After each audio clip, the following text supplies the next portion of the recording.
Irfan, pegang ini. Masukin gini. Ya.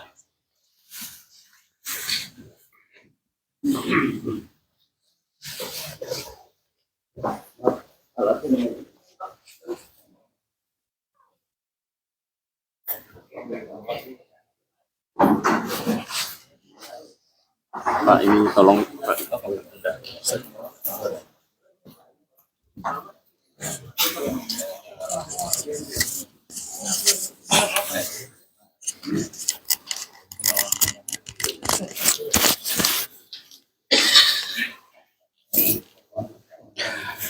Assalamualaikum warahmatullahi wabarakatuh. Alhamdulillahi rabbil alamin wa bihi nasta'inu ala umurid dunya waddin. Asyhadu an la ilaha illallah wa asyhadu anna Muhammadan abduhu wa rasuluh. Allahumma salli ala sayyidina Muhammad wa ala alihi wa sahbihi ajma'in. Amma ba'd. Faqad qala Allah subhanahu wa ta'ala fi kitabil karim. Bismillahirrahmanirrahim. Ya ayyuhalladzina amanu taqullaha haqqa tuqatih wa la tamutunna illa wa antum muslimun. Wahai orang-orang yang beriman, bertakwalah kalian kepada Allah dengan sebenar-benarnya takwa, dan janganlah kalian mati kecuali dalam keadaan beragama Islam. Ayat ini Jumat-Jumat dibacakan khatib. Kalau di suatu tempat kantor ada pengumuman yang harus diulang-ulang tiap pekan, pasti itu pengumuman penting. 2020, 2021 yang lalu ada pengumuman yang harus diulang-ulang di gereja, di masjid, di tempat-tempat keramaian, di kantor, selalu diulang-ulang. 2020, 2021. Apa itu? Pakai masker, jaga jarak, cuci tangan, hindari berkumpul. Kenapa? Waktu itu penting itu pengumuman. Pakai masker itu penting. Sekarang tidak lagi. Kenapa? Pengumuman itu tidak penting lagi. Ayat ini sejak 1400 tahun yang lalu, dari ratusan ayat dalam Quran, kenapa ayat ini yang Allah selalu pilih? Tiap Jumat, jangan kamu mati kecuali dalam keadaan beragama Islam. Allah ingin pesankan kepada kita, saat kamu ngaku Islam, tapi belum tentu kau mati dalam keadaan beragama Islam. Banyak orang Islam ngaku Islam, matinya tidak membawa Islamnya. Itulah sehingga kita diajarkan doa. Ya Allah biha, ya Allah biha, ya Allah bihusnil khatimah. Itu Allah ajarkan. Insya Allah Bapak Ibu tidak akan mati dalam keadaan lagi berzina. Insya Allah kita tidak akan mati dalam keadaan ngerampok. Tapi yang bisa membuat kita terindikasi matinya dalam keadaan kafir, hubbi aklil haram, suka mengkonsumsi barang haram. Itu penting. Kalau saya di Indonesia aman. Di sini kalau iman setengah-setengah didorong sama bisikan setan, hampir tiap hari kita bisa makan barang haram. Sudah darurat. Minum aja, makan aja, darurat. Akhirnya kita mengabaikan kriteria kehalalan suatu makanan. Kalau perantau datang ke sini susah cari makanan halal, mungkin masih bisa ditolerir. Kenapa? Dia pendatang. Tapi bapak-bapak yang sudah tinggal di sini, itu kan bapak bisa masak sendiri. Saya khawatir Ustadz, gimana caranya? Bapak bawa masakan sendiri. Itulah bedanya orang fasik dengan orang beriman. Orang fasik dia tidak peduli lagi itu. Halal haram. Enggak, dia enggak peduli. Kalau kita orang beriman, dia hati-hati. Daripada suamiku makan barang enggak jelas di luar, dia bikinkan rantang. Bawa Pak. Di makanan. Supaya apa? Hati kita tenang. Kalau orang yang selalu mengkonsumsi barang haram, maka kata Nabi, hatinya bisa jadi kaswatul qalbi. Keras hati tidak mempan nasihat. Dinasehati tidak mempan lagi tuh. Maka pesan pertama saya, tuan-tuan, puan-puan yang terhormat, hati-hati dalam memilih makanan. Itulah perbedaan kita, orang mukmin dengan orang fasik. Bapak tahu namanya fasik. Fasik itu definisi sederhananya pura-pura beriman. Ngaku beriman tapi hidupnya tidak sesuai. Maka hati-hati. Paling aman makan bikinan sendiri. Nah, itulah mohon maaf penitia. Itulah sebabnya kenapa saya pilih kediaman rumah. Karena kalau di hotel saya takut makanan saya tidak terjaga. Ini kita hati-hati. Siapa tahu ajal baru saja kita mengkonsumsi barang haram. Tiba-tiba kita ajal menjemput. Siapa yang jamin kita mati membawa Islam kita? Tidakkah ulama mengajarkan orang yang memasukkan barang haram ke dalam perutnya 40 hari 40 malam dia tidak diijabah doa-doanya. Nah ini penting. Sampaikan anak-anak kita. Berat Ustadz. Ya memang berat. Hadiahnya surga. Kalau enggak berat ya kipas angin aja hadiahnya. Ya. Ya Bapak Ibu saudara-saudara sekalian, pertama sengaja saya sampaikan supaya kita berhati-hati dalam memilih makanan. Masalul mu'minina kamasalin nakhal, kata Nabi. Perumpamaan orang Islam itu seperti tawon. Itu hadis sahih. Apa karakternya tawon? Satu, yang dia makan sari pati madu. Nggak ada tawon makan tempe. Ya toh? Nggak ada tawon makan bangkai. Orang beriman itu madu. Bapak Ibu mau tahu enggak perbedaan ada madu asli dengan madu palsu? Oh, bawa ke rumah. Kalau istri di rumah ngamuk, pasti madu asli itu. Ya, saudara-saudara sekalian. Itu kata Nabi. Sifat tawon itu, dia makan pasti yang baik-baik. Itu sebabnya Nabi amanahkan. Jangan kau beri makan anakmu makanan haram agar dia besar tidak berpikir yang haram-haram. Ini penting bagi kita orang Islam. Begitu pentingnya tentang makanan halal haram ini, maka Allah berikan kita pelatihan. Apa pelatihannya Pak? Bulan Ramadan. 1 bulan kita pelatihan, Pak. Orang Ramadan jangankan yang haram, halal aja dia mampu kendalikan orang beriman. Nasi halal atau haram? Halal atau haram? Halal. Tapi jam 12 siang jangan kendalikan. Itu berarti orang Islam yang halal aja dia mampu kendalikan dirinya, apalagi yang haram. Itu makna dari umat Islam, kata Nabi itu seperti tawon. Ya, maka ini yang saya pesankan buat kita semua agar berhati-hati, jangan masa bodoh. Kalau terbiasa kita mengkonsumsi barang yang haram, jangan heran dengar dakwah tidak manfaat lagi. Ini nasihati anak kita sudah tidak manfaat. Kenapa? Hatinya sudah mati, keras hati. Ini hati penting, Pak. Pengendali utama diri kita itu hati. Tidak ada orang nanti di akhirat masuk neraka gara-gara penyakit kusta. Kenapa kau masuk neraka? Hipertensi Tuhan. Tidak ada. Penyakit hati. Dan hati ini penting, Pak. Coba lihat, Pak. Bapak bawa mobil dari Beverly Hills ke sini. Ya kan? Yang nyetir tangan. Gas rem kaki.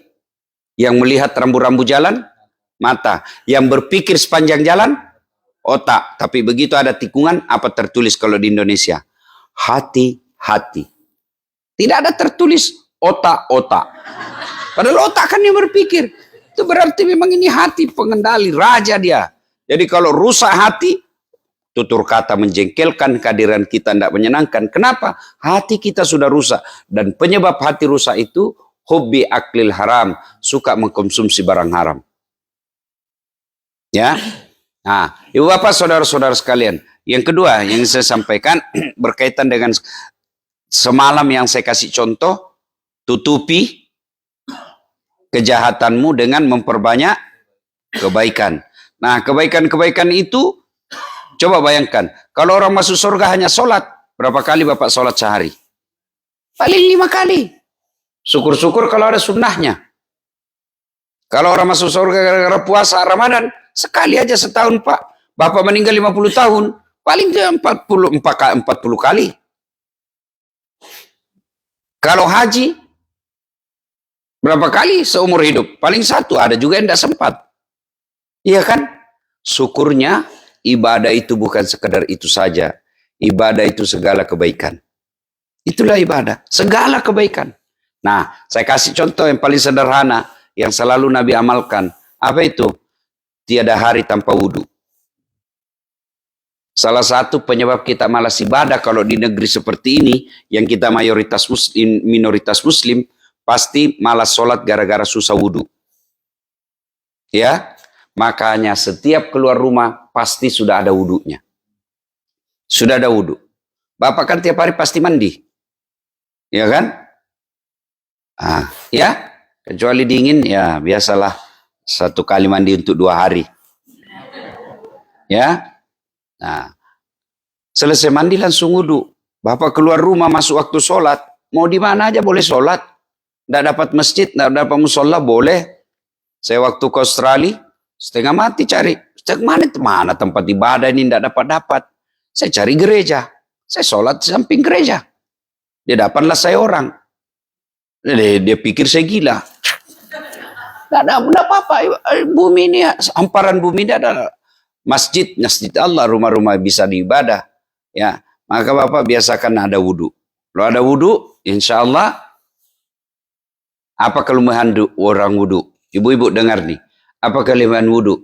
Innallaha yuhibbut tawwabina wa yuhibbul mutatahhirin. Dicintai oleh Allah. Ibu dicintai suami saja sudah senang. Apalagi dicintai Allah, Pak. Bapak mau dicintai Allah. Salah satu caranya wudhu. Nabi itu mau tidur sekalipun wudhu. Orang kalau sudah dicinta Allah, Pak, kecil punya mobil. Kecil lunas utang. Kecil buat Allah. Kalau Allah sudah cinta, kecil semuanya. Ibu-ibu, kalau Allah cinta kita, Allah cukup katakan kun, fayakun. Itu kalau bapak ibu masih percaya Quran. Kalau tidak percaya Quran, tidak usah ceramah. Masuk akal tidak perempuan bisa hamil tidak pernah disentuh laki-laki? Menurut ilmu kedokteran tidak mungkin. Tapi kalau Allah mau, bisa. Itu Siti Maryam Tidak pernah disentuh laki-laki, wanita suci, melahirkan Isa Al-Masih. Cuma sekarang perempuan banyak mau saingan Siti Maryam. Tidak ada suaminya melahirkan. Itu bukan tidak sentuh laki-laki, cuma dia ilegal. Ya Allah. Kalau Allah berkehendak, bisa tidak manusia hidup dibakar dalam api satu lapangan besar? Tidak mungkin. Jangankan dibakar dalam satu lapangan. Kebakaran sedikit aja 80% sudah pasti mati menurut ilmu kedokteran. Tapi kalau Allah yang mau, Nabi Ibrahim dalam lautan api dicelupkan masuk dalam api. Ya justru keluar kedinginan. Iya kan? Kalau Allah yang mau tidak ada yang mustahil. Ini bapak-bapak bisa tidak masuk perut dalam ikan? Bisa bapak masuk perut ikan? Kalau saya ikan masuk dalam perut saya. Kalau Allah yang mau, Yunus alaihissalam 40 hari dalam perut ikan. Hidup keluar. Kalau Allah yang mau, tidak ada yang mustahil. Kalau Allah cinta sama orang, tidak ada yang mustahil. Coba, kalau Allah yang mau, tidak ada yang mustahil di sisi Allah. Bapak baca sejarahnya Firaun. Firaun itu bikin kepres. Hasil analisanya para nujumnya.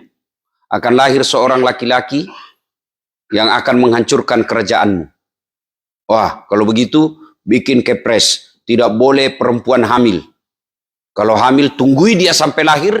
Kalau laki-laki, bunuh. Langsung, tanya-tanya. Kalau anaknya laki-laki, langsung matikan dia. Lahir Musa alaihissalam. Ibunya khawatir, dihanyutkan. Bapak tahu sungai Nil waktu itu, airnya mengalir ke kanan. Kalau air mengalir ke kanan, kemana benda yang ada di atasnya? Ayo Pak, kalau air mengalir ke kanan, benda yang ada di atasnya mengalir kemana? Ikut aliran air. Kecuali ada motor ya, tapi ini tidak ada ya. Tidak ada mesin. Kanan. Tapi apa yang terjadi? Petinya Nabi Musa justru mengalir ke kiri. Tidak ada mesinnya. Kemana dia? Dan dapat siapa? Pekarangannya istananya Firaun. Masuk itu. Dan siapa yang dapat? Istrinya Firaun. Firaun mau bunuh. Mau dibunuh sama Firaun. Malah dikencing itu sama Nabi Musa.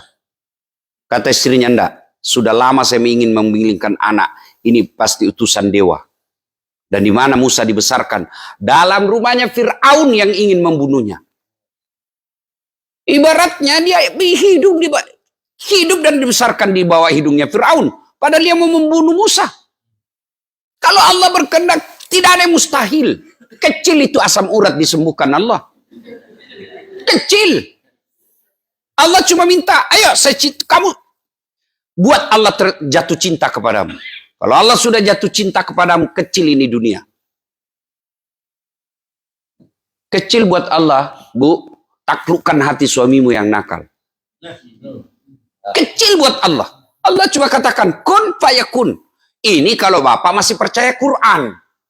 Kalau sudah tidak percaya Quran, tidak usah dengar ceramah. Itulah bedanya kita orang beriman. Tidak nanya. Semua yang saya ceritakan tadi yang tidak masuk akal, kan itu ada dalam Quran. Baca surah Al-Anbiya. Itu semua ada dijelaskan dalam Quran. Kalau Bapak tidak percaya, berhenti jadi orang beriman. Karena syarat orang beriman percaya kepada kitab. Maka biasakan wudhu. Ya, mulai hari ini. Apalagi keutamaan orang yang selalu wudhu. Insya Allah terhindar dari dosa. Sebelumnya, kalau orang cinta kepada Allah, apa yang Bapak minta dikasih. Kalau tidak dikasih, pasti tidak baik buat Bapak. Percaya itu. Minta sesuatu tidak dikasih, Allah tahu ini tidak cocok. Saya 2014 ikut Pilwali Makassar. 10 pasang calon. Kalah? Tidak. Cuma yang menang lebih banyak suaranya. Saya tidak mau dibilang kalah. Belum tentu dia lebih hebat dari saya. Allah tahu, Ustaz, dah saat kau tidak usah jadi pejabat. Setengah mati kau hormat. Bahkan bisa jadi saya berujung dengan KPK. Datang gubernur saya hormat. Siapa gubernur? Datang Kapolda, siapa jenderal? Datang presiden, siapa presiden? Saya jadi ulama, mereka semua yang hormat sama saya. Allah kasih yang terbaik, jangan pernah sangka. Kalau kita minta tidak dikasih, kalau Allah cinta. Saya kasih ibu contoh ibu paling sederhana. Anak ibu 10 tahun, minta dibeliin motor. Ibu bapak beliin motor enggak? Kenapa? Bapak tahu bahaya buat dia. Ya Allah, mudah-mudahan tahun ini saya bisa poligami. Kalau Allah enggak, malah jauh. Allah tahu, kalau bapak poligami, istrimu ngamuk, dia kasih kau racun sinadinda.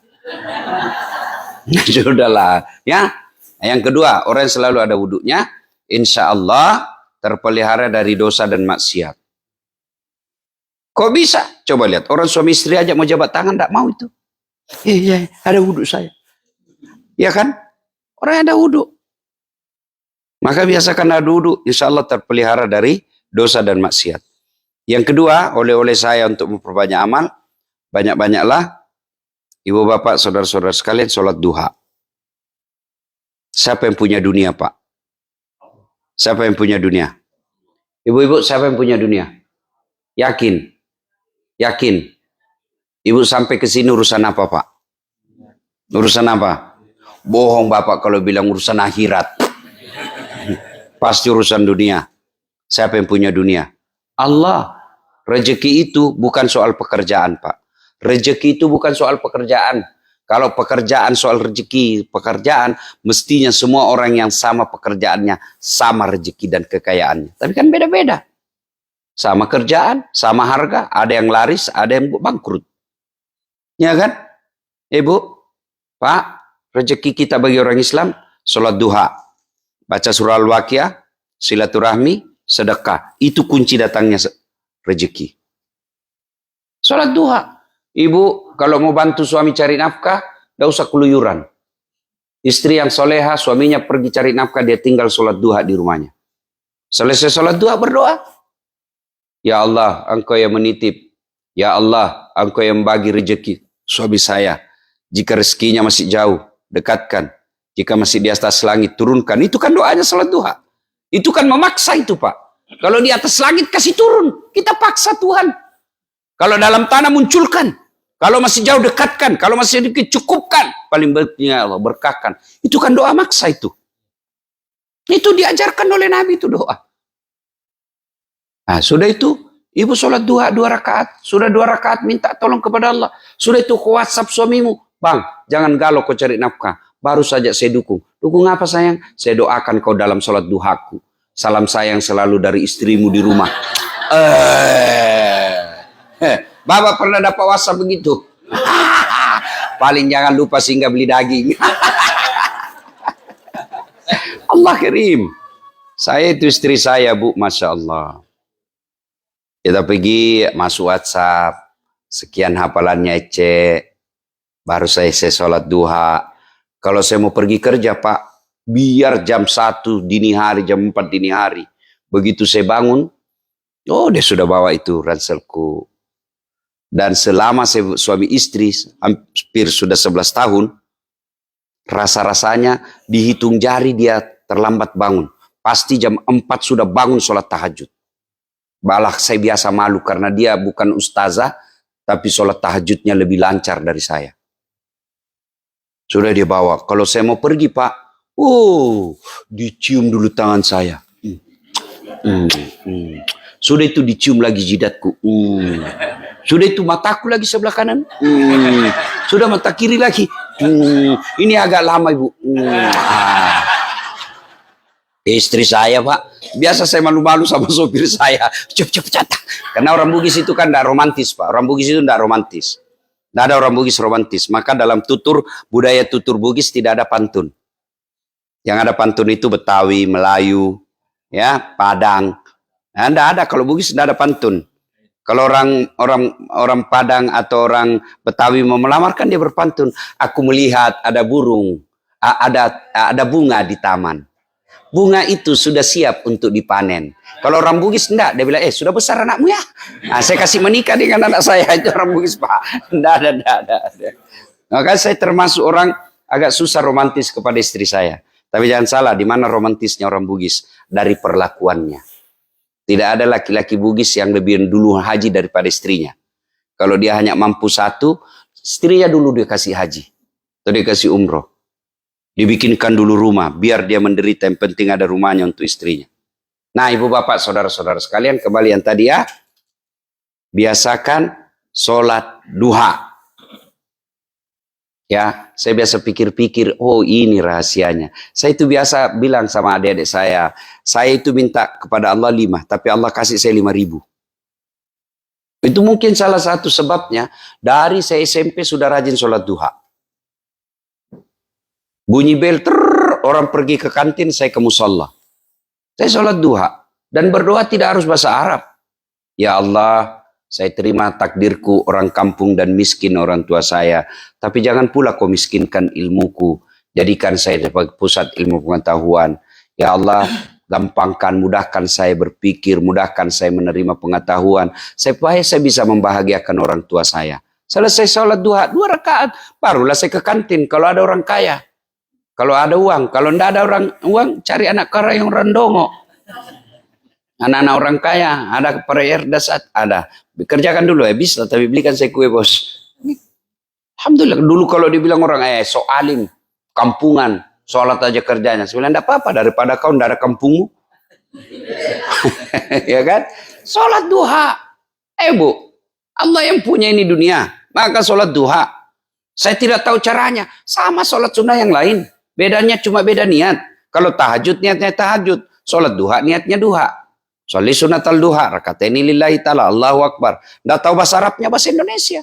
Saya niat sholat duha, 2 rakaat sunnah hukumnya bagi saya lillahi ta'ala, Allahu Akbar. Itu pun susah, sudah ambil jalan praktis. Berdiri tegak menghadap kiblat, baru Bapak bilang saja, Tuhan sholat duha ya, Allahu Akbar. Boleh. Jangan ketawa, saya serius ini. Daripada ibu mau menghafal sholat, sholli, nggak hafal, nggak sholat lah ibu. Ya, sholat duha. Yang berikutnya, yang ketiga, banyak-banyak berdoa. Doa. Dan doa itu, dengar janji Allah. Ud'uni astajib lakum. Berdoa kau kepadaku, pasti saya kabulkan. Itu janji Allah, bukan janji politisi. Kalau yang janji, pasti. Cuma doa itu dikabulkan dalam 4 cara. Ini dengar ini, supaya ibu tidak galau. Dengar ini Pak, supaya Bapak tidak sangka buruk kepada Allah. Doa itu dikabulkan dalam 4 versi. 1, Allah kasih sesuai yang apa yang dia mau. Namanya taufik. Ya Allah, mudah-mudahan saya bisa beli mobil tahun ini. Allah kasih, itu taufik namanya. Apa yang dia minta, itu juga yang Allah inginkan. Taufik namanya. Itu makanya setiap orang ceramah selalu diakhiri, wabillahi taufik wal hidayah. Ya kan? Supaya ceramah kita itu sesuai kita bisa dapat. Ya Allah, mudah-mudahan tahun ini saya bisa beli tanah. Allah kabulkan, itu taufik namanya. Yang kedua, Allah kabulkan, tapi dalam bentuk yang lain. Ya Allah, mudah-mudahan saya bisa beli mobil. Allah tahu, kalau ada mobilnya ini tidak datang lagi ke masjid. Makin sombong dia. Sudahlah, saya tidak kasih kau mobil, saya kasih kau kesehatan. Kita minta, ya Allah berikan saya rumah, bisa beli rumah di kampung. Allah tahu, kalau dia beli rumah, bertengkar saudaranya gara-gara rumah yang tidak ada yang ditinggali. Sudah, saya jadikan anakmu soleh. Dikabulkan dalam bentuk yang lain. Seperti yang tadi saya ceritakan, Bu. Nah, cerita lain dalam hidup saya, tamat SMA kan saya daftar tentara, Pak. Mau jadi akabri penerbang. Tidak lulus, kenapa? Ceper. Tidak cukup tinggiku waktu itu. Saya protes, ya Allah, kenapa kau lahirkan saya dalam keadaan pendek? Kau tidak rugi jadi Tuhan kalau saya jadi tentara. Teman saya lulus, Bu, dari polisi. Dia sekarang ditugas di Sulbar, Sulawesi Barat. Dia sudah 2 di sini anunya, AKBP. 2 bunga. Dia reserse. Pakai baret merah. Saya pakai baret putih. Alhamdulillah dengan baret putih, mulai baret hitam sampai baret merah, saya ceramai semua. Allah kasih yang terbaik. Ya. Kita minta sesuatu, Allah tahu ini tidak baik, saya kasih kau yang lain. Yang ketiga, Allah kabulkan tapi ditunda. Bapak Prabowo doa jadi presiden sejak 2014. Kapan Allah kabulkan? 2024. Itu Allah kabulkan tapi ditunda. Nabi Zakaria minta anak sejak usianya 21 tahun.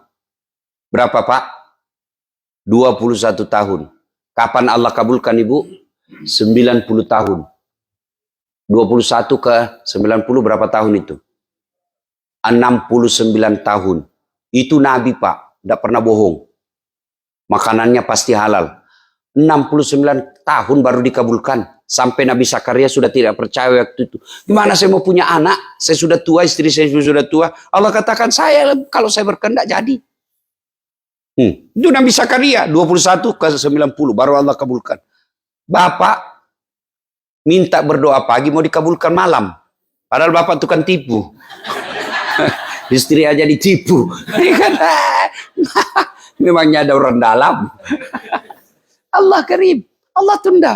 Allah kasih. Tapi ditunda. Yang keempat, Allah kabulkan setelah di akhirat kelak.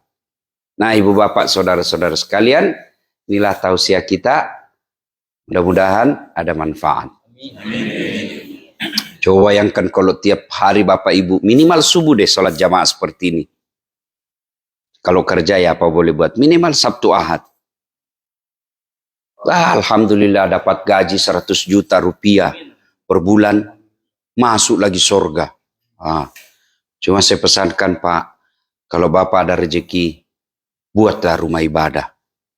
Supaya ada bapak tinggalkan kenang-kenangan. Rumah di Jakarta yang mewah Pak, percaya tidak mungkin bapak bisa bawa mati. Tapi kalau bapak punya masjid, meskipun kecil, insya Allah itu bapak puas dan siap. Kita ada sakaratil maut, tidak lagi kita takut. Kenapa? Sudah ada cenderamata yang saya bisa nikmati di alam kubur dan bisa mengalir selama-lamanya.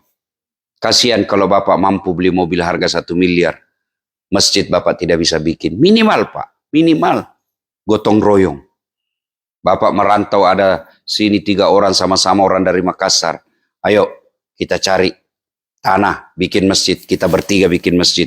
Tidak mungkin Allah tidak bantu. Tidak mungkin. Allah itu bukan pelit. Allah itu bukan penyayang Pak. Maha penyayang. Allah itu bukan pengasih. Maha pengasih. Cuma yang kita yang kadang-kala tidak percaya. Bersangka buruk. Sehingga tidak pernah terwujud. Karena kita tidak yakin. Padahal Allah sampaikan, Ana indasonni abdi bi. Saya tergantung sangka hambaku. Kalau dia sangka mampu.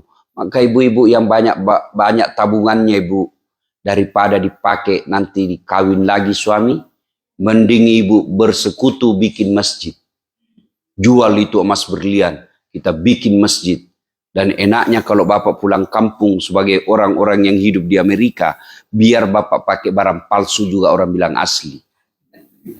Masa palsu di Amerika itu kerja, tidak mungkin. Iya toh? Tapi kalau kita orang miskin biar sudah asli, dia bilang, dia mana dia dapat itu. Dan enaknya Pak, lebih baik yang asli bapak jual jadikan masjid. Sisanya kita nikmati untuk kehidupan seadanya saja. Wa mal hayatud dunya illa mataul hurur. Dunia ini hanya tipu daya semata. Mudah-mudahan ada manfaat, lebih dan kurangnya mohon dimaafkan. Usikum wa nafsi bitaqwallah fastabiqul khairat. Assalamualaikum warahmatullahi wabarakatuh.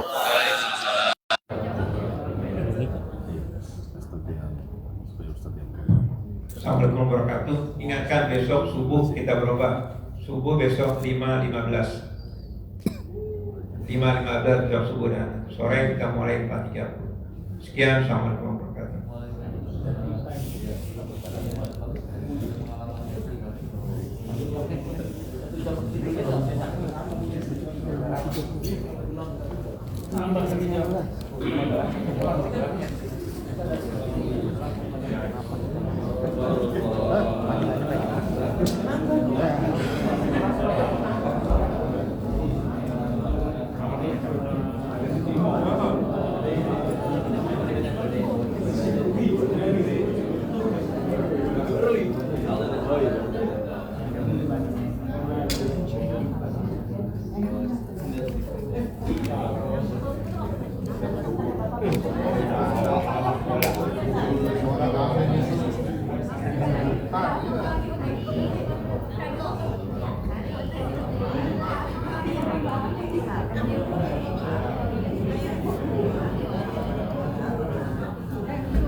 Tapi Pak, makasih banyak. So basically when they're like, do anything to it, it's like, we're not pushing, we have a large population as well, so you can like find out.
Ikut dong.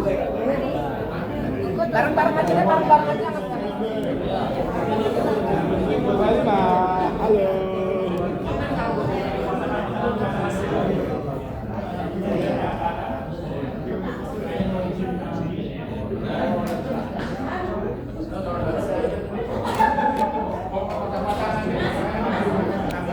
Untuk teman-teman di mana saja berada, thank you for watching. Pak Ustadz masih ada 2 hari lagi di sini. Nanti sore ya 2 kali tausiah atau ceramah. Besok Ahad juga ada ya. Insya Allah.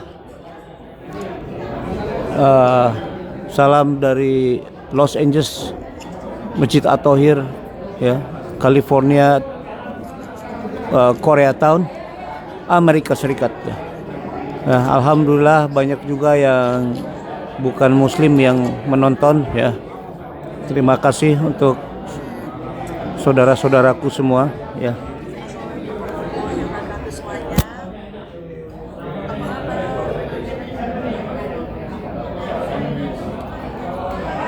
Once again, thank you for watching.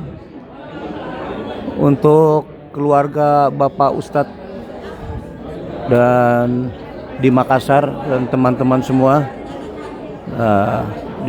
di mana saya berada ya, semoga sehat walafiat lahir dan batin, rezeki yang berlimpah dan halal ya, halalan thayyiban. Terima kasih, sampai ketemu lagi 1 jam early ya, 6.15, besok jam 5.15